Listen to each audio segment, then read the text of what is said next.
एक बार फिर से आकांक्षा चमोला ने कंट्रोवर्शियल स्टेटमेंट दिया है गौरव खन्ना को लेकर, कुत्ते से कंपेयर कर दिया है गौरव खन्ना को। हेलो दोस्तों, मैं हूं कोमल और आप अपना चैनल देख रहे हैं एमके बस। वेल, गौरव खन्ना की वाइफ आकांक्षा चमोला शो में आई। आते के साथ ही डिवोर्स की बात की, फिर बायसेक्सुअल की बात की, फिर एसेक्सुअल की बात की और अब पैम के साथ मसाज वसाज भी चल रहा है शो में। यहाँ पर ये सारी चीजें हो रही हैं शो में। और उसके अलावा आकांक्षा का कंट्रीब्यूशन अगर देखा जाए शो के अंदर तो कुछ भी नहीं है। अगर कोई चिल्लाता है तो यहाँ पर आकांक्षा चमोला बस इतना बोलती हुई नजर आती कि चिल्लाओ मत, इसमें चिल्लाने की क्या जरूरत है। तो आकांक्षा चमोला का शो में कंट्रीब्यूशन इतना ही है, लेकिन उसके बावजूद भी मेकर्स क्यों बचाते हैं बार बार चमोला को? इसीलिए बचाते हैं कि जहां चमोला एक स्टेटमेंट पास करती है और उससे जो है हेडलाइन बन जाती है।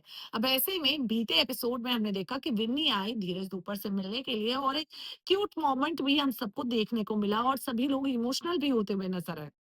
इन सब के बीच में श्रेया आती है चमोला के पास और बोलती है कि मुझे भी अपना बॉयफ्रेंड थोड़ी देर के लिए चाहिए, मुझे मिलना है। और ऐसे में चमोला बोलती है कि भेजा भी किसे मुझसे मिलने के लिए। आ, क्योंकि यहाँ पर श्रेया बोलती है कि तुम्हारा पति भी आ चुका है, इसकी वाइफ भी आ चुकी है, मुझे भी मेरा बॉयफ्रेंड चाहिए। तो ऐसे में यहाँ पर आकांक्षा बोलती है, अरे मेरे एक्स को भेजा था, इससे अच्छा तो मेरे मम्मी पापा को भेज देते। यहाँ पर श्रेया ने बोला क्यों? तो यहाँ पर सीधी-सी बात है, चमोला ने बोला वो मेरा एक्स है और मेरे मम्मी-पापा मेरे कम्फर्ट ज़ोन है, तो मैं अपने मम्मी-पापा से मिलना चाहती। अगर मम्मी-पापा को नहीं भेजते तो कम से कम मेरे कुत्ते को ही भेज देते। अब ये स्टेटमेंट चमोला का था।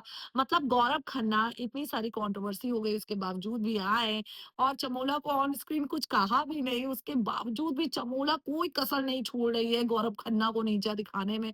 मतलब बिग बॉस सीज़न 19 में बेचारे गौरव खन्ना ने अपनी इमेज बचाने की हर एक कोशिश की, उसके बाद वो शो भी जीते, एक इमेज के साथ ही वो शो भी जीते। लेकिन लॉकअप सीज़न 2 में उनकी धज्जियाँ उतनी ही उड़ चुकी है, क्योंकि चमोला कोई कसर नहीं छोड़ रही है गौरव खन्ना को नीचा दिखाने में। मैं कहती हूँ कि भाई कुछ गेम खेल लो यार, कुछ भी कर लो, लेकिन यहाँ पर बार-बार गौरव के ऊपर स्टेटमेंट देना बंद करो, क्योंकि जिस तरीके से चमोला स्टेटमेंट देती है, कहीं न कहीं यहाँ पर यार कह रही है कुत्ते को ही भेज देते। मतलब हद होती है यार, कुत्ते को भेज देते मतलब कुत्ता। ऑब्वियस सी बात है, मैं भी एक डॉग लवर हूँ। लेकिन यार मतलब ठीक है, गौरव खन्ना को आया, बल्कि उसने मोटिवेट किया था यार, हम लोगों ने सब लोगों ने देखा था। उसके बाद ये बोल रही है कुत्ते को, तो मतलब कुछ तो बहुत भयंकर वाला है जो हम लोगों के बीच में नहीं आया है, जो चमोला और गौरव के बीच में ही है।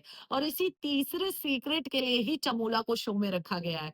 जिस दिन तीसरा सीक्रेट सामने आ जाएगा चमोला का, उसके बाद यहाँ पर टाटा बाय-बाय कर दिया जाएगा, मेकर्स भी टाटा बाय-बाय चमोला को कर देंगे।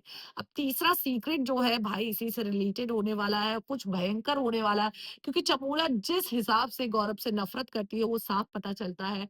और कुछ तो ऐसी बड़ी बात है जिसके चलते वो गौरव को पसंद ही नहीं कर रही है, इसीलिए कुत्ते से भी कंपेयर कर दिया है और गौरव के लिए जितनी बुरी बातें हो सकती हैं वो शो में बोलती हैं। फिलहाल क्या कहना है, क्योंकि सोशल मीडिया पर भी चमोला को कहीं न कहीं ट्रोलिंग का सामना करना पड़ रहा है कि भाई यहाँ पर गौरव खन्ना को कोई कसर वो नहीं छोड़ रही है नीचा दिखाने के लिए। इस पर आपकी क्या राय है कमेंट में ज़रूर बताएँ। मिलते हैं अगले वीडियो में। चैनल से जुड़े रहें, चैनल को सब्सक्राइब करना ना भूलें।